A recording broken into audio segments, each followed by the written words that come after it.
सत्संग सतल एक ऐसा टीचिंग स्टेशन होता है, प्लेस होता है, ये ऐसा सत्संग एक ऐसा स्थल है जहाँ पर हर प्रकार के विद्यार्थी आते हैं, प्रथम बार भी आते हैं।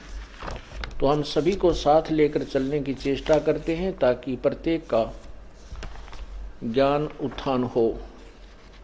जब तक हमारा ज्ञान उत्थान नहीं होगा हम भक्ति करते भी हैं, विचलित हो जाएंगे और काल का दाव लग जाएगा। दास ये चाहता है कि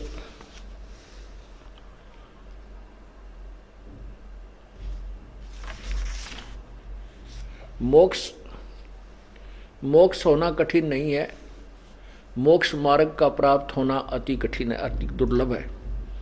हमने अपने घर को जाना है और घर का रास्ता हमें मिल जाता है तो घर पहुंचना मुश्किल नहीं है, रास्ता मिल गया चलते रहेंगे, ठीक है। परमात्मा कहते हैं कि जैसे कोई पैदल चल रहा है, किसी ने कोई गाड़ी पकड़ ली, कोई हवाई जहाज में जा रहा है, कोई हेलीकॉप्टर में जा रहा है अपने घर की तरफ, तो जिसकी जैसी व्यवस्था है, जैसी जिसका स्पीड है, गति है, उतना ही वो शीघ्र पहुंच जाएगा। लेकिन रास्ता ठीक है। जब तक हमें मार्ग नहीं मिलेगा, हम कितनी स्पीड चलें, कैसा ही साधन ले लें, हम विपरीत दिशा को जा रहे हैं तो वो व्यर्थ है। उसी के लिए बार बार कहा जाता है कि ज्ञान जो है तत्व ज्ञान, इसी से सब ज्ञान सुलझेगा, सब व्यवस्था का पता चलेगा। हमने क्या करना चाहिए, क्या ना करना चाहिए, किस रास्ते जाना चाहिए, कौन सा मार्ग ठीक है, कौन सी भक्ति विधि गलत है। तब हम अपने गंतव्य मार्ग को चल सकेंगे और तभी हम पहुंचेंगे। अब जैसे अब ये प्रारंभ हुआ तत्व ज्ञान परमात्मा की कृपा से, कबीर परमेश्वर की रजा से। और ये तत्व ज्ञान अब जैसे कोई बुजुर्ग हैं, वृद्ध हैं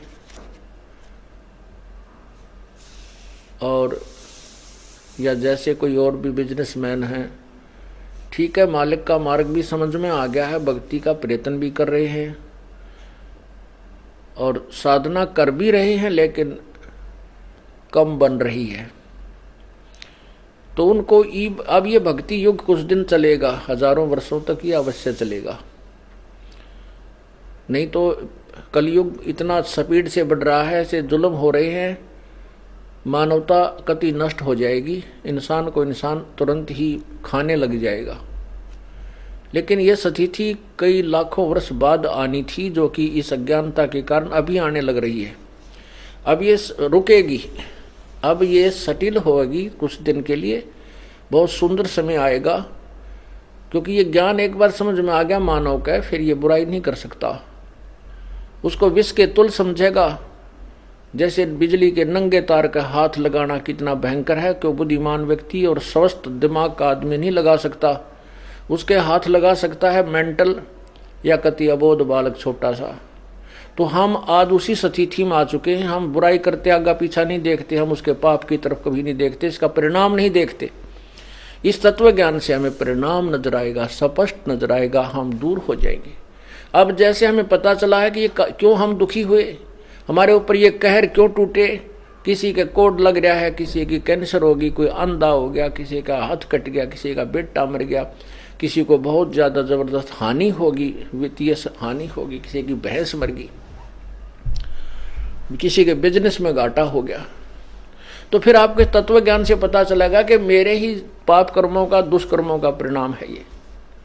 अब वो जो धन 2 नंबर का जोड़ा था, गलत काम करके, बुराई करके, वो पाप तो आपके पास जो के तो जमा है, लेकिन वो धन नहीं रहा।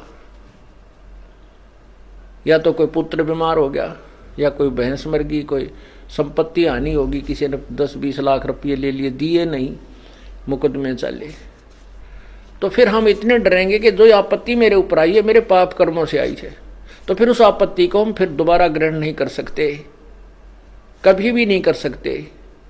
और फिर परमात्मा हमें पग पग पर साथ देगा, हमारा सहयोग देगा, शुभ कर्मों का फल मिलने लग जाएगा, और फिर हम किसी का कभी बुरा नहीं कर सकते। अब तो ना बाप ने ना तो बेटे न बाप की चिंता रही, माता पिता की तरफ कोई ध्यान नहीं है। वहाँ ये दास जेल में था, वहाँ एक तो एक नया कुबाड़ी, वहाँ देखिए कुबाड़िया कुक्रमी लोग, अच्छे भी फंस रहे थे, जो गलती जिनकी कोई त्रुटि नहीं वैसे वो भी थे, कुछ निर्दोष भी फंसा रखे थे किसी अन्य कारणों से। तो एक ऐसा भी मिला, उसने अपने बाप का कत्ल कर रखा था। तो उसे पूछा, भाई तने ऐसी गलती क्यों करी, बाप के तो नहीं करना चाहिए था। तो उसी के गांव का और था वहां बंद, वो कहने लगा, जी इसके पिताजी की पेंशन आवत थी, ये 2 भाई हैं, तो इन्होंने इसका बाटा माँ आएगी और बड्डे का बाटा बाबू पिताजी आएगी, इन्हें माँ बाबुओं को बांट लिया नारा नारा। अब वह पेंशन आवे थी, तो पेंशन बुढ़ा ने बोला, मैं तो भाई जिसमें रोटी खाऊंगा उसने दूंगा, तेरे को क्यों दूं जब तू मेरी सेवा नहीं कर रहा। तो इन्होंने बोला, मुझे आधी तनख्वाह दे, पेंशन दे। तो उस बुढ़े ने ना दी उसको, तो उठा कर लठ मारा सर में, बुढ़ा मर गया। अब उसकी वो जेल में बंद था। तो पुण्यात्मा ऐसा जुल्म हो गया। माँ बाप ना हम कितना, माता पिता हमें कितने प्यार से पालते हैं, आज जो छोटे छोटे जवान बच्चे हैं उनके पास पुत्र हैं पुत्रियां हैं, वो कितना सीने से लगाए फिरते हैं, कंधे पर बैठाते हैं, सिर पर बैठाते हैं, चूमते हैं, वो लाड करते करते पेशाब भी कर दे, सारे कपड़ा में कर दे काम, और फिर भी बुरे नहीं लगते। और जब वृद्ध हो जाते हैं, जब वो बड़े हो जाते हैं, उनका विवाह हो जाता है, और फिर वो माँ बाप उनको अच्छे क्यों नहीं लगते, उनकी सेवा करने में उनको इंटरेस्ट क्यों नहीं है। इसका कारण ये है, ये नहीं हो सकता, क्योंकि इसका कारण है कि बुढ़े ने भक्ति ना करी। उस जब वो युवा था, उन बालका के लालन पालन में उनको सेठ बनाने में लगा रहा, भक्ति करी नहीं। और भक्तिहीन प्राणी का कितना ठिकाना नहीं। यदि हम पहले से परमात्मा का नाम लेंगे, भक्ति करेंगे, तो परमात्मा ऐसी व्यवस्था कर देगा, उन बच्चों के दिल में ऐसी दया भर देगा, माता पिता ने हाथों पर रखेंगे। और माता पिता इसे योग्य होंगे नहीं कि वो उनको दुख दें, क्योंकि उनकी भक्ति से वो स्वस्थ भी रहेंगे, उनका शरीर भी तगड़ा रहेगा। और जो 10,000 के रुपये में बीमारी कटनी हो, मानो 500 रुपये में ठीक हो जाएगा। तो ऐसे फिर वो भक्ति से ही सेवा बना है। एक आदमी तो ऐसा है, वो अच्छा भी ना लगता, हमने खड़ा होगी तो मान ले जैसे, अरे कैसा हो जानो, इस तो बात तय करें जावा, बड़ा अच्छा आदमी, क्योंकि उसके पिछले पुण्य है, वो संस्कार, वो भक्ति के गुण उसके अंदर विद्यमान है। तो ऐसे ही अब हम भक्ति संस्कार बनावाएंगे तो बचपन बुढ़ापे में हमारी आप सेवा परमात्मा ऐसी व्यवस्था कर देगा, हम सोच भी नहीं सकते। ना हम बच्चन बुरे लागा, ना बच्चे हमारी सेवा से उकताएंगे, कभी नहीं उकताएंगे, दूनी इंटरेस्ट बढ़ेगा।